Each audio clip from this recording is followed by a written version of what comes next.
नमस्कार मित्रांनो.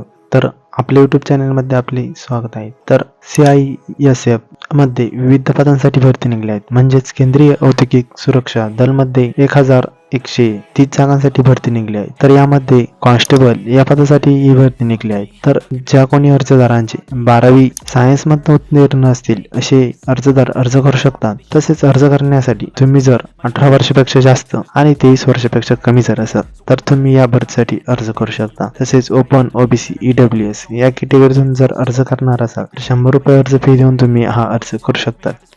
तसेच SC, ST किंवा PWD फिमेल असाल तर तुम्ही कुठल्याही प्रकारची अर्ज फी न देता तुम्ही अर्ज करू शकता. तर तुम्ही 30 सप्टेंबर 2023 पर्यंत अर्ज करू शकतात. तसेच तुम्ही या भरतीचे ऑफिशियल नोटिफिकेशनही बघू शकता. या ऑफिशियल नोटिफिकेशन मध्ये या भरतीची संपूर्ण माहिती दिली आहे. कोणत्या एरियासाठी किती जागा आहेत, कोणत्या कॅटेगरीसाठी किती जागा आहेत, या सर्वांची माहिती या नोटिफिकेशन मध्ये दिली आहे. त्यामुळे अर्ज करण्यापूर्वी हे नोटिफिकेशन एकदा संपूर्ण वाचून घ्या आणि असेच नवनवीन जॉब्स अपडेट मिळवण्यासाठी व्हिडिओ लाईक करा आणि चॅनलला सबस्क्राईब करा.